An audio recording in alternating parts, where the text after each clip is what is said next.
My skincare collection. So majority of my skincare is on these bookshelves here. It looks a mess, but it's kind of organized. Washing your face stop being enough. Now, if your bedroom counter doesn't look like a miniature laboratory filled with acid, peptide, toners, serum, masks, and barrier repair cream, people act like you are neglecting yourself. A basic skincare routine is no longer seen as normal, it's seen as lazy, and the beauty industry loves it this way.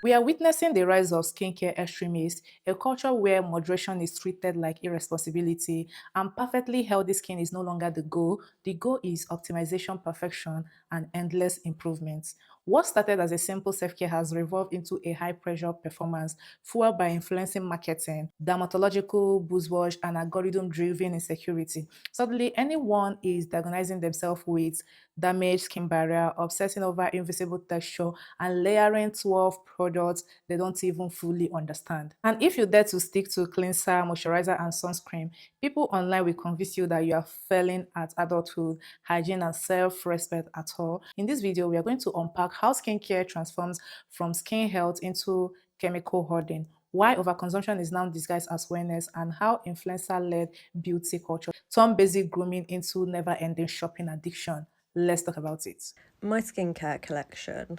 So majority of my skincare is on these bookshelves here. It looks a mess, but it's kind of organized. So on this bottom shelf here is cleansers. And then the next shelf up is like toners and scrubs. This shelf here is serums and new stuff. And then this shelf is moisturizers and SPFs. And then I've just got this little basket with like my 4-free beauty serums and moisturizers in. And then this shelf was supposed to be like a display shelf of like pretty sets and stuff, but it's just kind of turned into an overflow shelf. Then this shelf here, this is a mess. This is like new stuff I need to test, and then body care.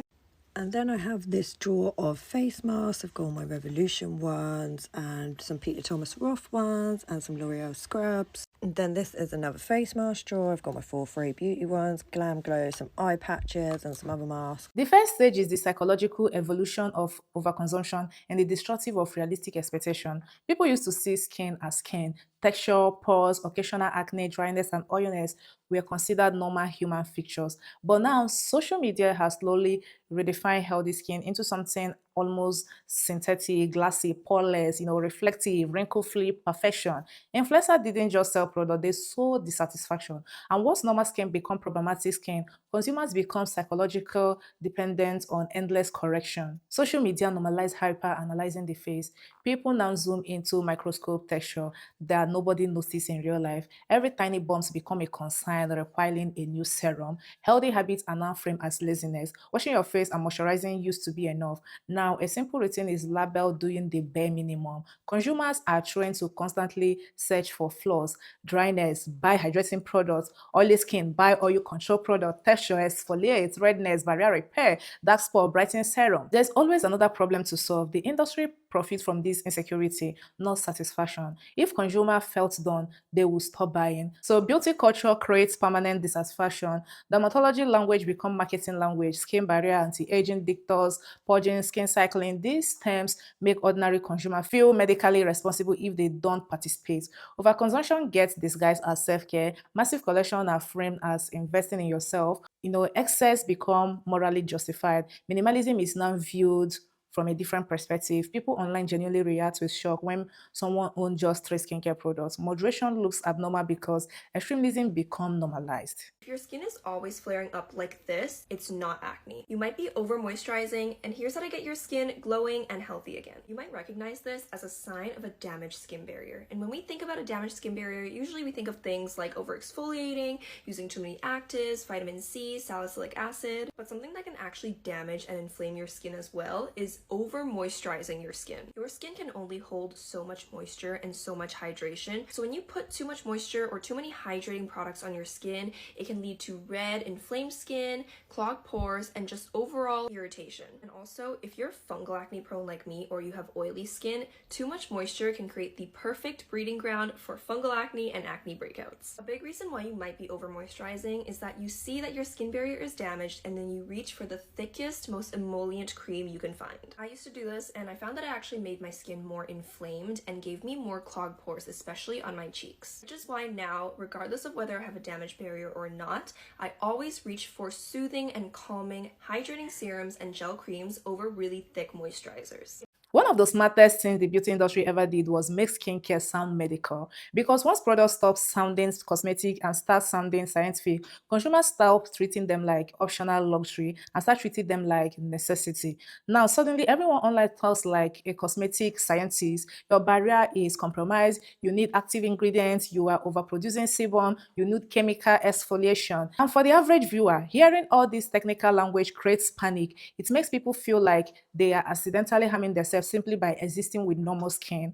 Scientific language creates authority. The more complicated something sounds, the more trustworthy it appears. Influencers use dermatology terms to sound educational rather than promotional. Consumers are now made to feel medically responsible. If simple routine is framed as neglect, not using active become portrayed like refusing healthcare. Ordinary skin condition become emergency. Dry skin become a damaged skin barrier. Normal aging becomes collagen loss prevention. Small pimple becomes inflammation management. Skincare culture encourage self-diagnosis. People diagnose themselves through TikTok video instead of professional. Every viewer suddenly believe they have fungal acne, dehydration, sensitivity, barrier damage, hyperpigmentation, premature aging. Complexity becomes product dependency.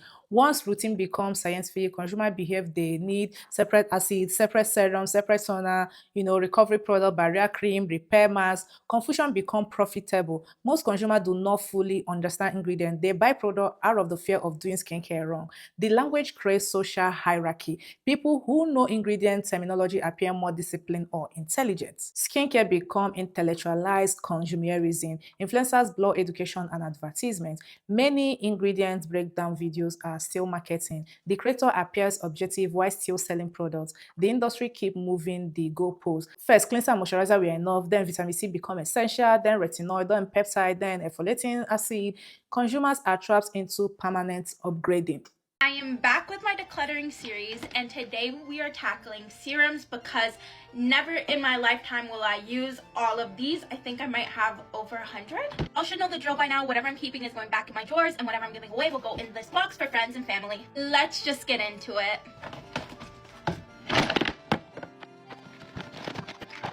I'm first gonna go through all the unopened serums to see what I want to keep and what I want to give away. I'm gonna keep all my Anua serums. I love these and go through them like water. I'm gonna give away this unopened and keep this open VT Cosmetics Riedel shots. I'm giving away 4 and keeping 4 of these unopened serums. I've been really wanting to try these ones, and these ones don't pique my interest. I'm giving away these 4 and keeping 1 Skin 1004 serums. I had these for so long and barely used them. I'm gonna be keeping my Tatcha and Caudalie serums. These formulas are so good. I'm giving away these 7 serums. They're all from different brands, but I don't really use them. Keeping all my Abib and Dr. G serums. I love these brands.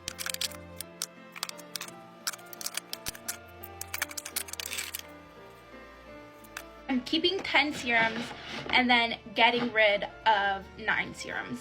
Deinfluencing was supposed to push back against overconsumption. At first, it felt refreshing, people finally questioning excessive hauls, unnecessary products, and manipulative marketing. But something strange happened. Even anti-consumerism became content, and now the influencing itself is slowly turning into another performance, another aesthetic, another identity, another algorithm trend. Because the internet really rewards moderation, it rewards extreme. Influencing emerged as the reaction to exhaustion. Consumers become overwhelmed by endless product recommendations. People started recognizing influencer overconsumption as unrealistic. Audience become craving authenticity. Minimalism become trendy because viewers were tired of fake perfection. Creators who appear honest gain trust quickly, but social media monetize all aesthetic. Even anti-consumerism become profitable once it trends. Some creators now aggressively show normal consumption habits. Owning product become framed as normal, failure. The internet switched between extreme. First, extreme haul, then aggressive decluttering, then underconsumption call, then balance rarely goes viral. The influencing still centers product. Many videos saying don't buy this immediately recommend alternative. Consumption never actually disappear. Relatability become the new marketing strategy. Influencers are no longer present themselves as unattainable celebrities. They position themselves as honest friend, exhausted consumer, recovering overbuyer. Audience trust criticism more than marketing. Negative review now generates massive engagement. Creative itself become monetized. Anti-consumerism can still create anxiety. People now feel guilty for enjoying skincare, buying makeup, collecting products.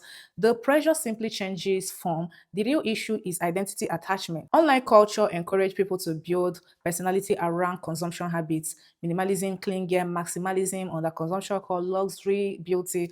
Consumption becomes self-definition. Skincare extremely was never really about skin. It was about identity, performance, and the endless commercialization of insecurity. We have reached a point where basic hygiene is no longer considered enough. A simple cleanser and moisturizer routine now looks lazy compared to 12 or even 20 skincare routine around acid, active serums, and preventative anti-aging treatments people barely understand. And the most concerning part is how normal this has become. People are no longer buying products just to care for themselves. They are buying products to feel responsible, disciplined, informed, and socially accepted. That's the psychological evolution of overconsumption. First, industry creates the insecurity, then influencer normalize the obsession, the algorithm rewards the extremists, eventually moderation instead start looking like neglect. Anyways, that's the rise of skincare extremism, where self-care slowly transforms into self-surveillance and moderation somehow becomes controversial. And honestly, I think a lot of people are starting to realize that constantly chasing perfect skin is less about health and more about, keeping consumer perfectly dissatisfied. I want to know what you think. Do you think skincare culture has generally become excessive, or do you think people are just becoming more informed about skin health? And what's the craziest skincare trend or product recommendation you have seen online? If you enjoyed this video, don't forget to like, subscribe, and leave your thoughts in the comment because I really want to hear your perspective on this. Thank you so much for watching. I am Blessing, and I will see you in the next video.